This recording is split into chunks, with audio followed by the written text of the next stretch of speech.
I think I see so many customers diversifying their platforms and not only selling indirectly into different countries. And I think, that's been something that I haven't seen in the past where people were not marketing into those countries. They are marketing now. So I see that really as a big growth area. You're listening to Talk Commerce. Subscribe and download at talk-commerce.com. Welcome to the special Talk Commerce edition live from Shop Talk. Today I have Kelly Martinez, the president of Epos. Kelly, go ahead, do an introduction for yourself. Tell us your day-to-day role and one of your passions in life. Great.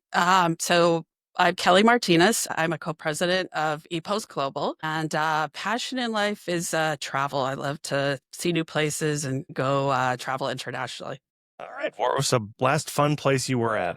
Last summer, I was in Madrid and Barcelona, and I loved the architecture, the culture, the food, the wine. Yeah, there is a Shop Talk in Barcelona in June. To hit that. There you go. So tell us a little bit about Epos. Tell us what it does and what is the solution.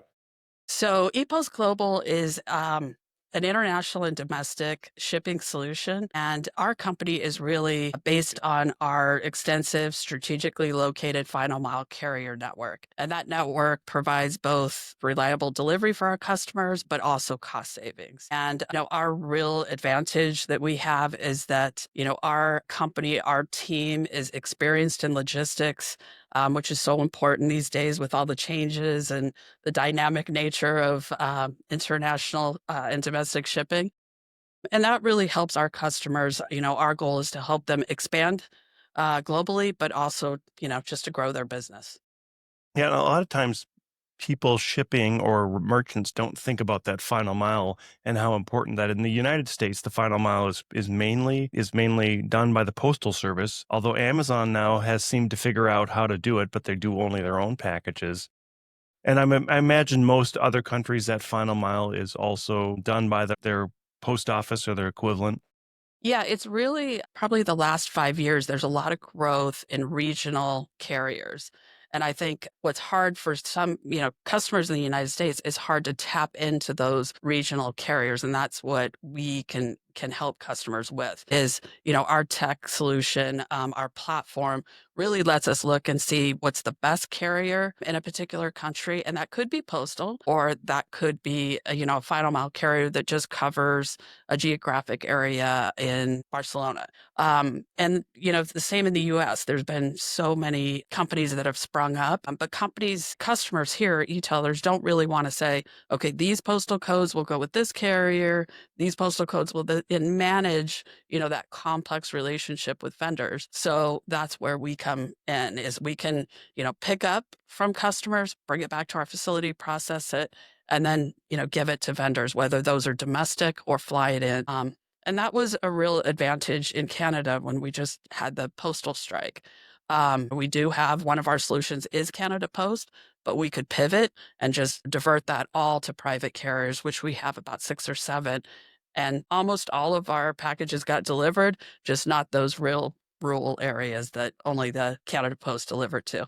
I know yesterday I interviewed quite a few people on the return side and the cross-border piece of returns was such a big part of it.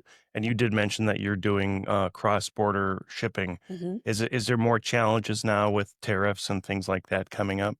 That's really been, what we've been focused on the first quarter, trying to understand what the tariffs, and, there's not been a lot of leeway. So it's been communicated quickly and educating our customers on what they need to do to adhere to what's happening. And then, being able to pivot quickly because sometimes we've been put on hold and then back and then expanding. So I think, at this point, we've done a real educational job. It was a little surprising. Some of our customers hadn't heard what was happening in the news. And so, it was kind of the first time they were hearing this difference. But really, customers had to take a step back and decide, do we just start marking up our product? Do we communicate it? It's a surtax. Do we eat it? Do we, what are we going to do? So it was kind of an immediate, what do we need to do today? But then now really looking at their analytics and their data and trying to figure out, do we change our supply chain? Do we start manufacturing in a different country? So if it's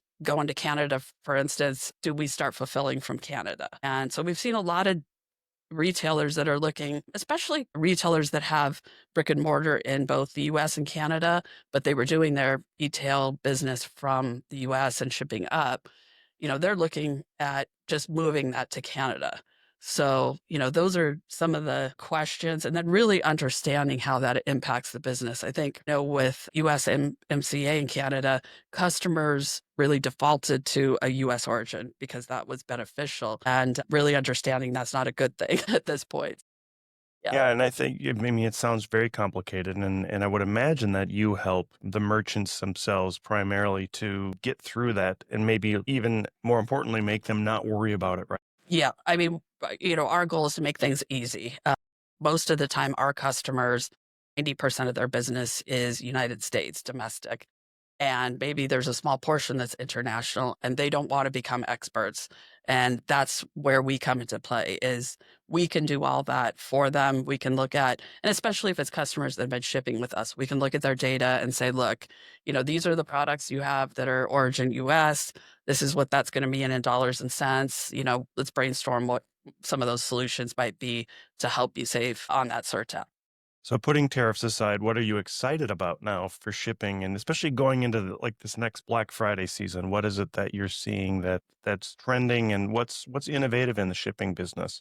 What I'm excited about is, we continue to add final mile carriers. They continue to pop up in service areas that, didn't have alternatives. I'm really excited about who we've added and how those deliveries will actually be even better than the solutions we're offering now. I'm also excited about some of the real growth areas. We introduced some new services last year to the Middle East, and we had some customers that we saw, wow, you're really growing in Saudi Arabia and some other countries. And we're really seeing that now with other customers and being able to go out to the market and help people understand what that market looks like and what the opportunities are. And I think, Asia's always been a good market, but there's even some pockets that I think some of our customers are finding that, maybe they were ignoring that in the past and they're seeing that there's great opportunities. So I think that's good. I mean, we still see our customers growing, and we still see great opportunities for them.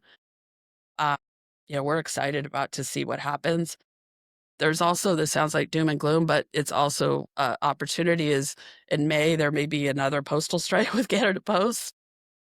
We turn that around and see that as an opportunity because of what we can do and that we don't, use the USPS or Canada Post exclusively. So we have an alternative. So, our customers know that we can still get their packages delivered. We're at Shop Talk 2025. What have you been learning while you're here? What I find interesting is that there's so many of the exhibitors that you walk up to their booth and had no idea that this was part of the I guess food chain of e-commerce. So it's interesting to find, what different niches are and then how much AI is a part of that equation. I was at another show recently and saw the robotic side, but seeing all that, around each aisle is so interesting and seeing how that's going to be such a big part of logistics. And did anybody tell you that you're going to be doing 30,000 steps a day when you came into the show? I didn't know that, and I do have a little injury to my Achilles, so I'm definitely struggling a little bit. But yeah, a lot of walking. The solution you have, what's your best customer fit? Is it anybody on retail or e-tail, or do you have a specific customer that you like to look at?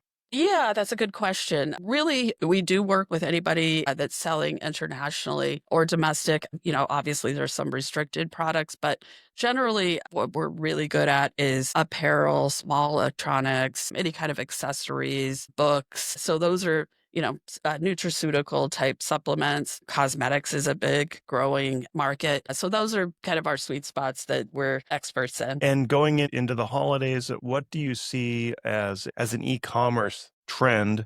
And we can't use the word AI.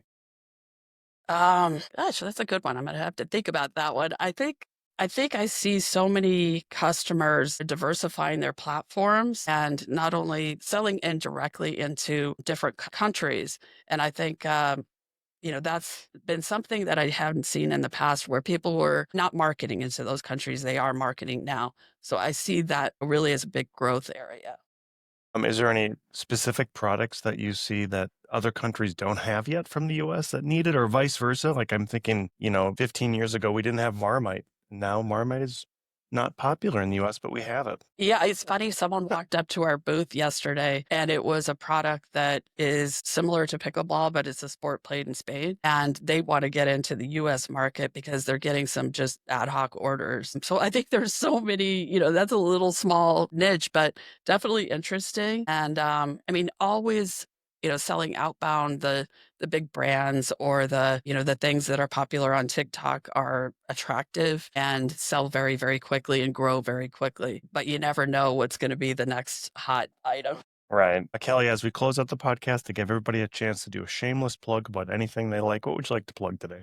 I would just say, at ePost Global, our team of experts are equipped to really go to retailers and e-tailers and really understand their shipping needs and make recommendations. And, our network gives that ability to offer the best transit time, but also to offer a cost savings. And, our team, our personalized service of customer service really helps to make it a seamless experience, which, for our customers, then that enhances their brand as well. That's perfect. Kelly Martinez with ePost Global, Thank you so much for being here. All right. Thank you. Talk Commerce is a production of Content Basis, LLC. For more creative content, go to contentbasis.io.